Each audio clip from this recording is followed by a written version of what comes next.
గత 30 ఇయర్స్గా గుజరాత్ పాలిటిక్స్ను బీజేపీ శాసిస్తుంది. గుజరాత్లోని 26 లోక్సభ సెగ్మెంట్స్లో 2014 ఎలక్షన్స్లో 2019 ఎలక్షన్స్లో బీజేపీ మొత్తం 26 సీట్లు గెలుచుకుంది. సో తిరుగులేని రాజకీయ ఆధిపత్యాన్ని లాస్ట్ 3 డికేడ్స్గా గుజరాత్లో బీజేపీకి ఉంది. చాలామంది అనుకుంటారు బీజేపీ గ్రోత్ అండ్ రైజ్కు అక్కడ మత రాజకీయాలే కారణము అని. గోద్రా అల్లర్లు, ఆ తర్వాత అంతకుముందు కరసేవకుల దహన కాండ, ఆ తర్వాత జరిగిన మత కలహాలు, ఈ అంశాల వల్ల క్రియేట్ అయిన హిందూ ముస్లిం డివైడ్, సో ఇది మాత్రమే బీజేపీని పెంచింది అని అనుకుంటారు. డెఫినెట్గా మత రాజకీయాలు, మత విభజన భారతీయ జనతా పార్టీ బలపడటానికి ఒక ముఖ్యమైన కారణం. కానీ బీజేపీ పెరుగుదలకు ఒక బలమైన ఆర్గనైజేషన్ కూడా గుజరాత్లో ముఖ్యం. గుజరాత్లో స్ట్రాంగ్ ఆర్గనైజేషన్ బీజేపీకి ఉంది. ఈ ఆర్గనైజేషన్ ఏర్పడటానికి మూలము గుజరాత్లో ఉన్న సహకార రంగం, కోఆపరేటివ్ సెక్టార్. సో మనందరికీ తెలుసు గుజరాత్లో ఈ వైట్ రెవల్యూషన్, శ్వేత విప్లవం మొదలైన మిల్క్ రెవల్యూషన్, పెద్ద ఎత్తున మిల్క్ కోఆపరేటివ్స్ ఉంటాయి, ఇప్పుడు అమూల్ లాంటివి, ఇవన్నీ మనకు తెలుసు.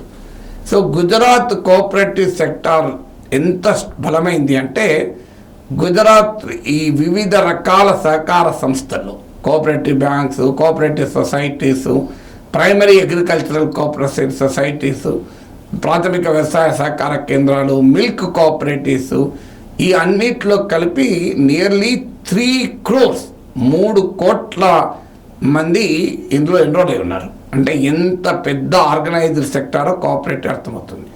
As of today 95% of the post, అంటే ఈ వివిధ సహకార సంస్థల్లో ఉండే డైరెక్టర్ల పోస్ట్లో 95% బీజేపీ చేతిలో ఉన్నాయి, 4% కాంగ్రెస్ చేతిలో ఉన్నాయి. ఈ కోఆపరేటివ్ సెక్టార్లో ఉన్న పవర్ ఇంబ్యాలెన్సే బీజేపీకి గుజరాత్లో తిరుగులేని పొలిటికల్ పవర్ని ఇస్తుంది. 26 సీట్స్ గెలుచుకోగలుగుతుంది.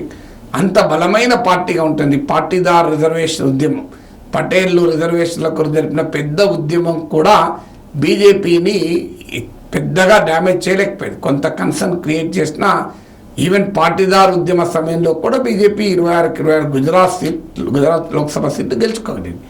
అంత ఇంపార్టెంట్ ఈ cooperative sector BJP organisation. Even Amit Shah లాంటి నాయకులకు కూడా ఈ కోఆపరేటివ్ మూమెంట్ నుంచే తన పొలిటికల్ రైజ్ మొదలైంది. ఓ కోఆపరేటివ్ సొసైటీలో డైరెక్టర్గా అమిత్ షా కూడా ఉండే. సో అలాంటి కోఆపరేటివ్ సెక్టార్లో మొదటిసారి 2 పరిణామాలు జరిగాయి.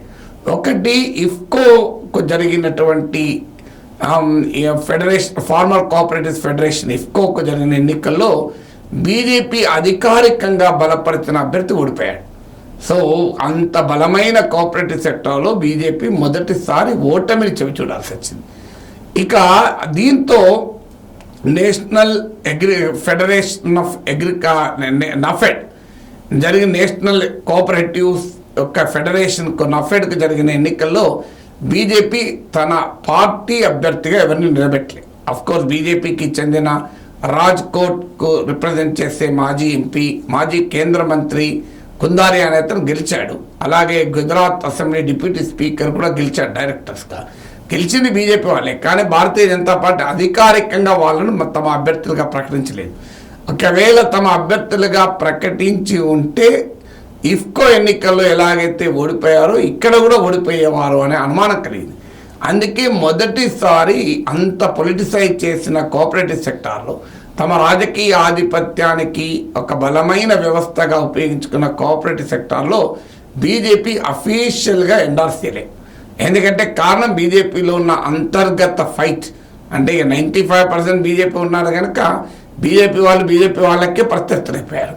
అందువల్ల పార్టీ ఎవరిని ఎండార్స్ చేయకుండా గెలిచిన పవర్ ఎవరైనా మంచిదే మా పార్టీ వాళ్ళు అనేటువంటి వైఖరి తీసుకుంది. అంటే గుజరాత్ లాంటి రాష్ట్రంలో కూడా భారతీయ జనతా పార్టీ ఆ తిరుగులేని బలం ఉన్న చోట కూడా రాజకీయంగా అసమ్మతి మొదలైతే ఎలా ఉంటుందో అనటానికి గుజరాత్ కోఆపరేటివ్ సెక్టర్ ఒక ఎగ్జాంపుల్.